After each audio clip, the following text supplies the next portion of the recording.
सम्मानित मान व सम्मान के योग्य समस्त भारतीय समाज को सादर नमन। आज प्रातःकालीन सभा में चिरकाल से चला रहा एक मुद्दा, देश को गरीबी, बर्बादी और तबाही की तरफ धकेलने वाला मुद्दा जनसंख्या वृद्धि का किसी के द्वारा भी अगर आपको प्रोत्साहन दिया जाता है, उकसाया जाता है कि देश में आबादी बढ़ाओ, इससे बड़ी गद्दारी कुछ नहीं है। इस प्रकार की लोगों की कब्र खोद दी जाए। जनसंख्या कानून सरकार अविलंब लेकर आए। मैं सभी लामेकर से कहूँगा, ये जिम्मेदारी अकेली सत्ताधारी दल भारतीय जनता पार्टी की नहीं है, विपक्ष की बनती है। इसके लिए तेज तर्रार युवा नेताओं से कहूँगा मैं, चाहे किसी भी दल के हों, संसद से लेकर सड़कों तक चिल्लाएं और सरकार से हम पुरजोर मांग करें, हमारे साथ हैं कि सरकार कानून लेकर आए। वर्तमान सत्ताधारी दल को भी मैं कहता हूँ, यदि इस कानून को अमली जामा सरकार पहनाती है तो आगामी चुनाव में उतना लाभ इसी दल को मिलेगा और विरोधियों का खात्मा हो जाएगा। जो कभी कहते थे कादिर की कब्र खोदेंगे, कादिर पाकिस्तान का परमाणु वैज्ञानिक था, तो हमारे यहाँ जगह जगह समझदार सम्मेलनों में बातें लगती थी, कादिर तेरी कब्र खोदेंगे, फिर नहीं अभी खोदेंगे। फिर लगता था भारत माता के गद्दारों को जूते मारो, सालों को भेज दो इन गद्दारों को। गद्दार एक बहुत ही नीच नाम, बेवफा, गिरे हुए चरित्र के व्यक्ति को कहा जाता है। मुसोलिनी, हिटलर जैसे लोग कहते थे राष्ट्रभक्ति सर्वोपरि कुछ नहीं है। आज भी हिटलर और नेपोलियन राष्ट्रवाद के लिए जाने जाते हैं। बने आप उसी स्तर के राष्ट्रवादी। ये पॉलिटिक्स में पब्लिक और पॉलिटिशियन के बीच का जो मैच चल रहा है, इसमें आज महत्वपूर्ण बिंदु आ गया, टर्निंग पॉइंट आ गया है। आरएसएस प्रमुख मोहन भागवत जैसे लोगों से मैं कहूँगा, आज उनका समर्थित दल आज सत्ता में है और संघ की शाखा में 25 साल पहले नारे लगते थे कि नहीं चलेगा, नहीं चलेगा, हम 5 हमारे 25 नहीं चलेगा।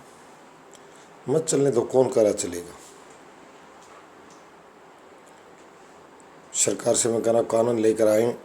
प्रार्थना है, निवेदन है सत्ताधारी दल से भी और मैंने कहा विपक्ष से भी।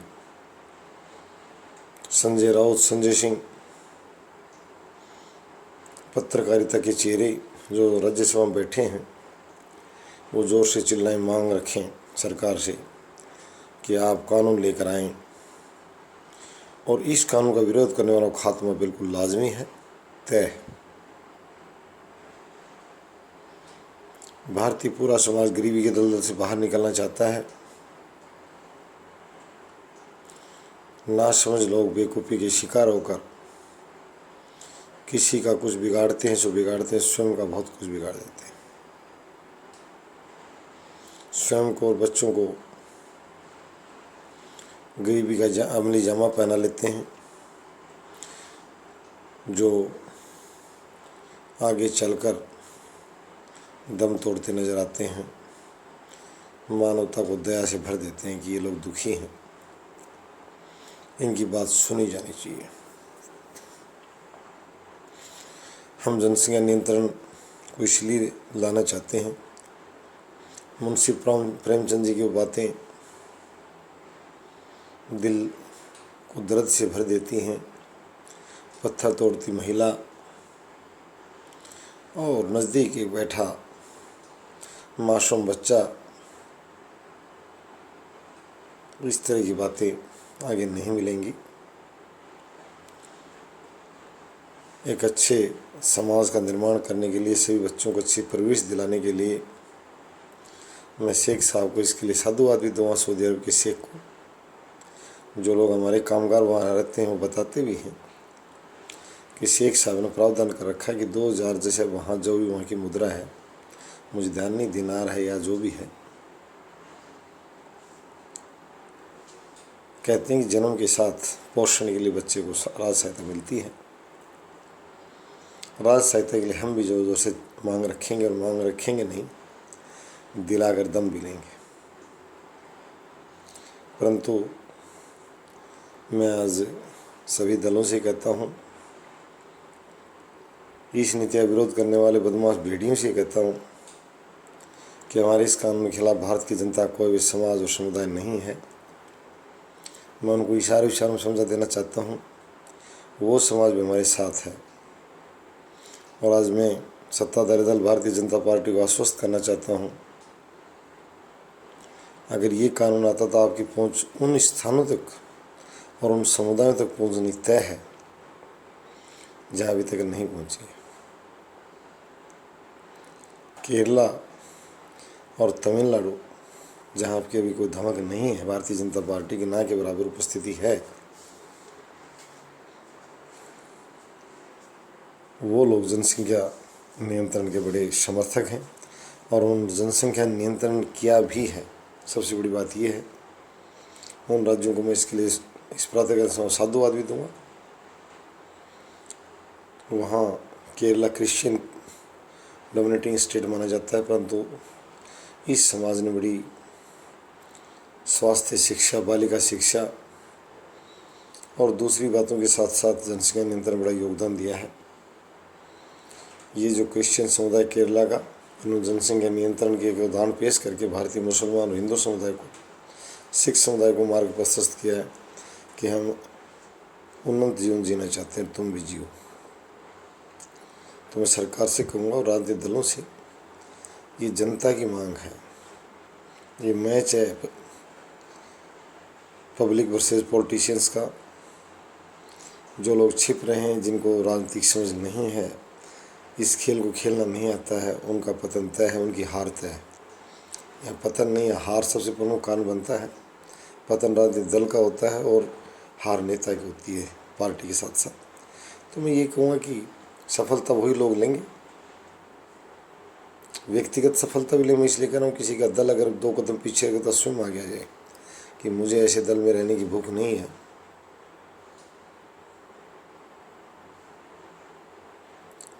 मैं भी शॉटगन की तरह बाहर चला जाऊंगा और पता नहीं कहाँ से जीत कर आ जाऊंगा, जो लोगों को पता भी नहीं लगेगा। फिर पूछेंगे क्या कमाल कर डाला इसे। तो आज से इस जनसंख्या नियंत्रण के लिए शिवसेना और महाराष्ट्र नवनिर्माण सेना का जो राज ठाकरे का कल बयान था, और अरविंद केजरीवाल से मैं कहूँगा, दबी जुबान में नहीं, मुखर हो, बहिर्मुखी बने। और ये भी आम आदमी का मुद्दा है, मैं अरविंद को बताना चाहूँगा। अरविंद भी अपनी समझदारी का परिचय दे, और हमारा देश सिद्धांतहीन राजनेताओं का समय समय पर भुगतभोगी रहा है, ऐसा परिचय अरविंद भी न दे। समझदारी का परिचय दे, शिक्षित होने का परिचय दे, और अपने साथी को साथ रखे, मोहन भगवंत मान को। और मोहन भागवत जी से मैंने प्रार्थना की है, उनसे भी निवेदन है श्रीमान जी से कि अपने दल को समझाएं, मनाएं और किसी कॉरपोरेट्स के दबाव में न आएँ। बता दें भारत माता की जय, और हम इस कानून को लेकर आएंगे और 25 साल पहले जब आपने नारे लगाए तो हमने भी सुने नहीं, हमने भी लगाए थे कि नहीं चलेगा, भारत माता पर तांडव नहीं चलेगा, रोक दिया जाए। और ऐसे कादिर जो हमारे यहाँ में परमाणु बम बनाने का प्रयास कर रहे हों, वो तो पाकिस्तान में, उनकी कब्र खोद दी जाए। पूरी भारत की जनता साथ है, ऐसी सरकारों के साथ और ऐसे विचार को राजनीतिक दलों के साथ। तो मैं यही कहूँगा, सभी एकजुट हों और ये जन मुद्दा बने। जनसंख्या नियंत्रण कानून, ईश्वर से प्रार्थना भी है जल्दी से जल्दी आए और हमारे देश की तस्वीर बदले, शिक्षित, सुरक्षित, स्वस्थ और समृद्ध समाज का निर्माण हो। धन्यवाद।